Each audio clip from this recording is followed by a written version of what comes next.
What happens if the president ignores the Supreme Court? Theoretically, impeachment. But if Congress is unwilling to initiate the process, or unable to follow through with it, nothing happens. Nothing happens unless Congress holds the president accountable. Susan Collins will be disappointed and might even sigh. This is Trump posting asking this question on the toilet BTW. Supreme Court sends a strongly worded letter, maybe with emojis.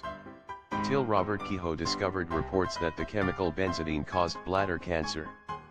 His client, DuPont, made benzodine. Instead of alerting the American public, Kehoe stuffed the report in a box. The moldy records were unearthed decades later when DuPont's employees, stricken with cancer, sued. What a piece of shit.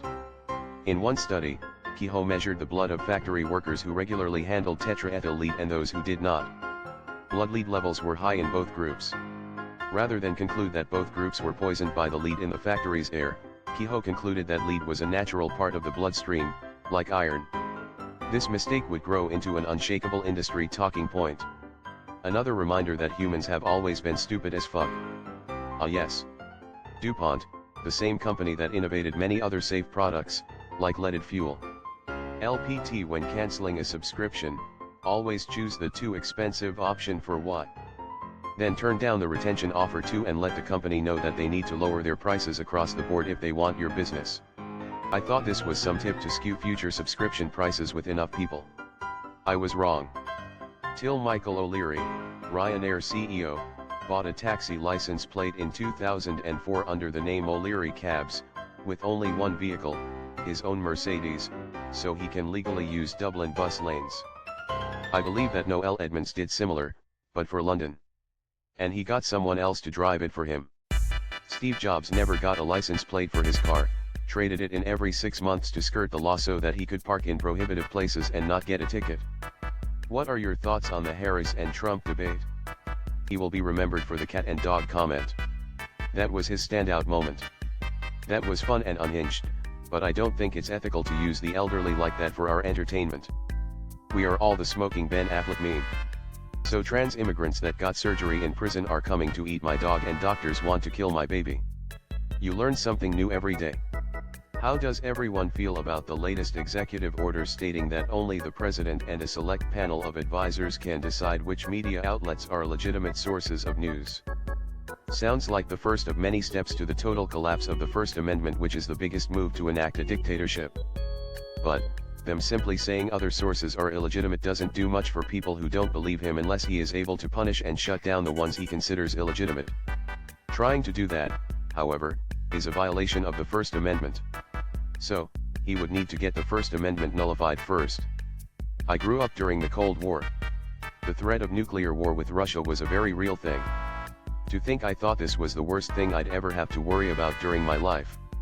The fall of democracy in the USA was the last thing I'd have ever thought I'd ever have to worry about, and yet we are staring that prospect in the face. Humans suck. Till that 11-year-old Ted Danson and his friends chopped down a bunch of billboards around Flagstaff, AZ, because they obstructed views of nature. He was caught when his father, a museum curator, learned that billboards for the Museum of Northern Arizona were spared. Well, if I ever find out that you did it, I will be furious, and left the room. A few seconds later, he pushed the door open again and said that he hoped Ted had cut down a real estate agent's billboard that he particularly disliked. Haha, love that little quip about the real estate agent's billboard. Father, I cannot tell a lie. I did it with my little hatchet. Anyone read The Monkey Wrench Gang? My late father used to do volunteer work for the Museum of Northern Arizona late in life, and was a huge Edward Abbey fan. He met Ted Danson at a fundraising thing in Flagstaff, and got to hear about the story from Ted himself. It was one of the highlights of my dad's last couple years of being healthy. I have a photo saved of the two of them laughing together that night, one of the best photos of my father before he got really sick.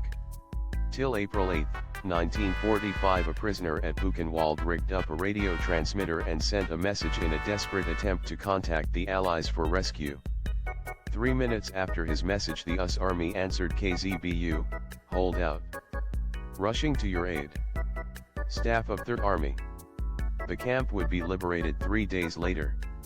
For anyone else confused by KZ Bulletin, the KZ stands for Konzentrationslager, concentration camp in German, and the Bulletin is the abbreviation for Buchenwald.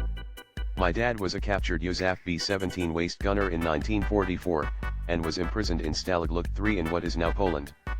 He told me a story years ago about how the captured crew had fashioned a crystal radio set in his barracks, so they could listen in on the progress of the war, and the antennae was inside a carved space in one of the bunk bed's bedposts. On the recent Netflix series, Masters of Air, they showed the exact same thing in one of the episodes. It sure brought my dad's story to life. Till that two men tried to sue Universal Studios for $5 million over false advertisement, after they paid $3.99 each to watch the film yesterday, only to discover that Ana de Armas, who appeared in the trailer, wasn't in the film. Getting flashbacks of Robin Williams' Shake That Rubber Booty Flubber where the green flubber creature dances and shakes his butt. That line was in every commercial but completely cut from the movie. There was the Rogue One trailer where half the scenes and most of the dialogue wasn't in the film. If I saw Ana de Armas in the trailer and not in the film I would be pissed too. This reminds me of my lawsuit against the film The Never-Ending Story. Blatant false advertising. Till ancient Greeks did not consider one to be a number, and the idea of doing so would be controversial for centuries afterwards. They would have been pissed over zero. How the F did math work? We know they had a decent level of scientific literacy. We decree one is the loneliest number. They also thought reading should be done out loud and reading silently in your head was controversial. Till after Joan of Arc was executed on charges of heresy, her mother spent 25 years clearing her name.